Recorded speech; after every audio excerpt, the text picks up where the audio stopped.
കുറേ ദിവസങ്ങൾക്ക് ശേഷമേ ഞാനിന്ന് പാത്രമൊക്കെ എടുത്ത് വാർപ്പിൻ്റെ മേലേക്ക് കയറാൻ പോവുകയാണ് കേട്ടോ. കാരണം എന്താ വെച്ചാൽ നമ്മൾ കുറച്ച് പച്ചക്കറികളൊക്കെ അവിടെ കുഴിച്ചിട്ടുണ്ടായിരുന്നു. അതിൻ്റെ അവസ്ഥ ഒന്നും ഇപ്പോൾ എന്താണെന്നറിയില്ല. ഇപ്പോൾ 2 ദിവസമായിട്ട് നല്ല വെയിലല്ലേ.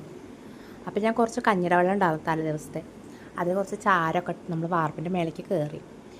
അതിൽ കയറി ചെന്ന് നോക്കുമ്പോൾ നമ്മുടെ വയലറ്റ് കാന്താരി ഇല്ലേ, അതൊക്കെ ഉണങ്ങിയിട്ടുണ്ട്.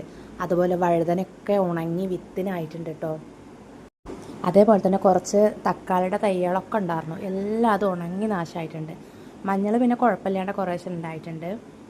വേറെയുള്ള നമ്മുടെ എല്ലാ കാന്താരിയും പച്ചമുളകും ഒക്കെ ഉണങ്ങിയിട്ട് വെറും ചാക്ക് മാത്രമേ ഉള്ളൂ കേട്ടോ അവിടെ.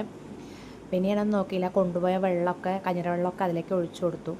2 ദിവസം ഇങ്ങനെ വെള്ളം ഒഴിച്ച് കഴിഞ്ഞാൽ ശരിയാവും. നമ്മൾ മക്കളെപ്പോലെ നോക്കണം കേട്ടോ, അല്ലെങ്കിൽ ഒരു നേരം കണ്ണ് തെറ്റിക്കഴിഞ്ഞാൽ ഇതാണ് അവസ്ഥ. കുറച്ച് ദിവസം മഴ ആയതുകൊണ്ട് നമ്മുടെ ഓണത്തിൻ്റെ തിരക്ക് കാരണം ഇതിൻ്റെ മേലേക്ക് കയറിയിട്ടുണ്ടായിരുന്നില്ല. പിന്നെ ഞാനൊന്നും നോക്കിയില്ല, അതിലുള്ള എല്ലാ മുളകും വഴുതനങ്ങയൊക്കെ പറിച്ചെടുത്തു. മറ്റേ ഞാൻ ആദ്യം ഇടയ്ക്കൊക്കെ ഇതിൻ്റെ മേലെ കയറി വരുമായിരുന്നു കേട്ടോ. എന്താ വെച്ചാൽ പച്ചക്കറികളൊക്കെ കാണുമ്പോൾ വല്ലാത്തൊരു സന്തോഷമാണ്.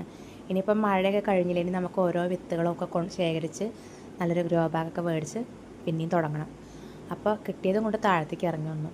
അപ്പോൾ ഇന്ന് നമുക്ക് സാമ്പാർ വെക്കാനുള്ള ചെറിയൊരു ഇതായിട്ടുണ്ട് കേട്ടോ. എന്താ വെച്ചാൽ വഴുതനങ്ങയും പരിപ്പ് കൂട്ടുന്ന സാമ്പാർ വെച്ചിട്ടുള്ളത്. ഇതിൻ്റെ മേലെ കയറി കഴിഞ്ഞപ്പോൾ താഴേക്ക് ഇറങ്ങുമ്പോൾ തല ഇറങ്ങുന്നുണ്ടായിരുന്നു സത്യം പറഞ്ഞാൽ. എന്തായാലും വളരെ പ്രതീക്ഷയോട് കൂടെ പോയിട്ട് കിട്ടിയതും കൊണ്ട് തിരിച്ചു പോന്നു.